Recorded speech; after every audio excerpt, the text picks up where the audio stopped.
九天神袍身影巍然屹立于虚空之中，他的目光如炬，直视下方的萧炎、沐尘以及神元宫众人。尽管对方人数众多，但在他看来，他们不过是蝼蚁一般的存在。他的声音冷冽，带着一种不容置疑的神圣威严，道：吾为什么要跑？你们这些蝼蚁中实力最高的也不过是大道主神，你们不会以为大道主神就能够与吾抗衡吧？话语之间，他身上散发出的神圣气势让四周的空气开始异常的凝固起来。下方的两位神殿殿主面对九天神袍身影的威压，神色凝重。他们知道眼前的九天神袍身影实力非同小可，只有用深不可测来形容。两位神殿殿主互相对视，他们坚毅的眼中写满了谨慎。虽然知道眼前的萧炎、沐尘的力量非凡，却也清楚他们面对的对手是多么强大恐怖。他们转头看向萧炎和沐尘，神罗殿殿主开口说道：两位小兄弟，对方实力很强大，就算是大道主神的实力，你们也不会是他的对手，还是让我们来吧。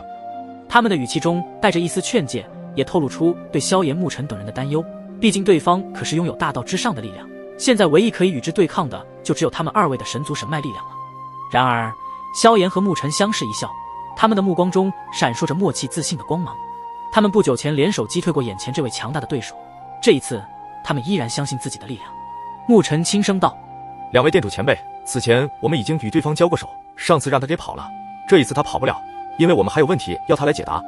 他的声音坚定无比，没有因为对方的实力强大而有一丝动摇。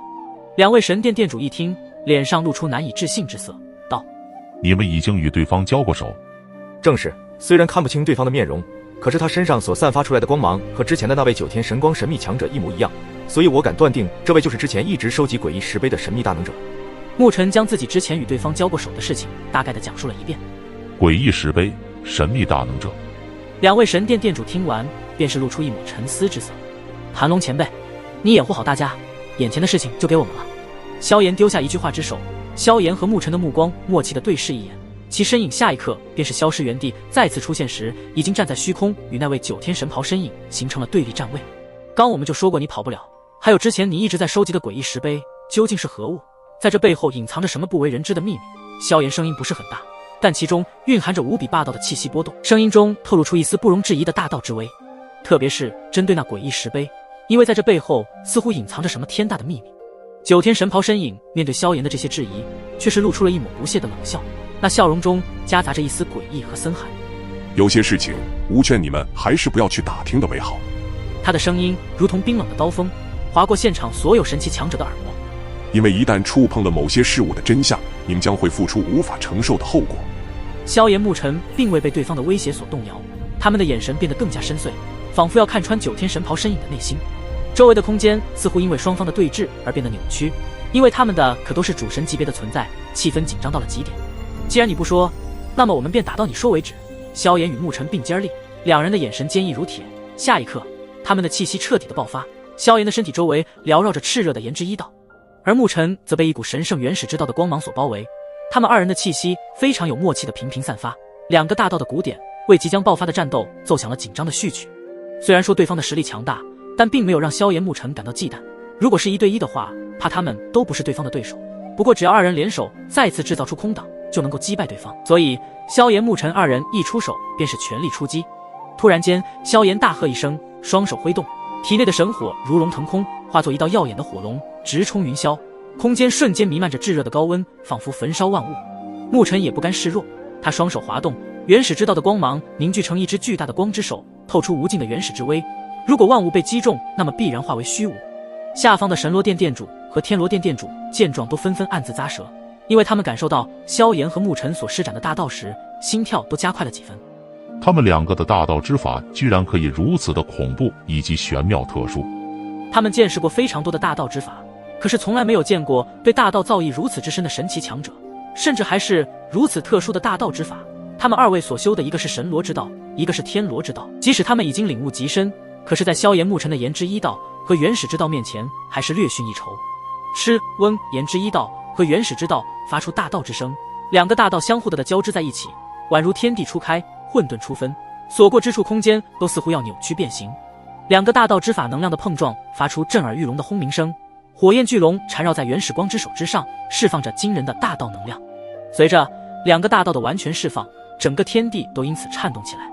面对萧炎和沐尘的大道攻击，九天神袍身影的脸上没有一丝波澜，他们的身影高大而庄严，仿佛自古就存在于这片天地之间，他的气势就仿佛让周围的空气都停止了流动。虽然你们所修的大道之法很特殊，但是在吾的眼里，便是可以徒手将其分解。九天神袍身影的声音不高，却在现场每个人的耳畔响起，如同一道来自天外神谕。随着他的话语落下，九天神袍身影开始动了，他缓缓抬起自己的手臂，下一秒手掌猛然张开，掌心处凝聚出一道微小的光环，它如同初升的太阳，渐渐地散发出耀眼的光芒。在他手掌推出的一瞬间，那道神光从其掌心迸发而出，洞穿虚空，并且迅速扩大，转瞬间化为一个巨大无比的九天神环。而九天神环则如同一个由星辰构成的神圣光环，它散发着耀眼的神光，那是九天之上神秘力量的展现，让人不敢直视。九天神环所过之处，那里的空间瞬间被一股神圣恐怖的力量吞噬，化为虚无，并且响起了令人窒息的虚空颤鸣声。九天神环中的力量既神圣又恐怖，仿佛能将一切万物力量都能够化为灰烬成虚无。而在另一边，烈焰吞噬，火龙翻腾，其火鳞片折射出耀眼的炙热火芒。他那庞大的身躯盘旋在原始光之手之上，火龙的嘶吼之声震撼人心，仿佛是天地初开时的呼唤。而被火龙缠绕的原始光之手静静地悬浮在空中，它散发着霸道恐怖以及原始神圣的金光火芒，那是炎之一道和原始之道的象征。原始光之手的每一次波动都能够引动周围的空气，让人心灵为之一振。突然间，霸道无比的火龙与原始光之手同时动了，他们的恐怖力量在天际交织，碰撞出无尽的原始火光。即便是一位大道极限主神的大能者，面对着萧炎和沐尘联手施展的这一招时，都会感到忌惮三分。在萧炎、沐尘二人绝对的自信之下，原始金之手和毁灭火龙最终迎向了那神圣无比的九天神环而去。然而，就在众人都以为两股力量的对碰会爆发出毁灭性的冲击波时，竟是出乎了所有人的预料之外。在火龙原始金之手这股毁灭性的力量冲击下，并没有带来所谓恐怖的爆炸性轰鸣，也没有任何的能量冲击波，而是一种难以言喻的气息弥漫开来，没有了火龙所散发出来的炙热，也没有了金之手散发出来的原始之气。因为就在刚刚火龙原始金之手冲击在九天神环上时，带着炙热毁灭的原始光之手竟是在众人的惊骇目光下被九天神环硬生生的吞噬，并且其中的炎之一道和原始之道被一股来自九天之上的神秘力量。即便这两个大道非常的特殊，但在接触到九天神环时没有任何的反抗之力。下一刻，被火龙盘旋的那一道原始光之手竟是一点一点的消散，它被九天神环所吞噬，其中的大道之法被快速的分解成无数细小的光点，如同星辰落入凡间，不残留一丝任何大道的波动，整个天地间也陷入了一片沉寂当中。所有人的目光都紧盯着虚空中这惊人的一幕，心中充满了难以置信和不可思议。两个大道的极致力量爆发在这一刻，都无法撼动九天神环丝毫，并且那两个大道还被瞬间化为了虚无。很显然，在这一刻间，他们都被那位九天神袍身影展现出来的实力所震慑，甚至一击远远超出了他们的想象。就算是神渊宫的副公主盘龙，都露出让她都无法相信眼前的事情。这简直就是秒杀萧炎和沐尘全力的合力一击啊！并且所谓的大道神力，在对方的九天神环面前，根本掀不起一丝一毫的骇浪。在这场的较量中，虽然没有激烈的对碰，但就是如此，让得他们内心之中更是有着一道道根本无法稳定的情绪波动。这双方的实力居然相差如此之大，而且对方的实力怕早已经不在大道主神的领域，而是已经踏入大道之上的更高神境领域中了。这是什么力量？为何他变得如此的可怕恐怖？这简直与之前的他判若两人。为何会是这样？萧炎和沐尘施展全力的大道攻击在对方的这一道九天神环面前，就如同狂风前的烛火，瞬间熄灭。在这股压倒性的力量面前，原本自信满满的萧炎和沐尘也不禁露出了骇然之色。九天神环的力量已经超出了他们的意料，也让他们明白了自己与这位身披九天神袍的神秘大能者之间的巨大差距。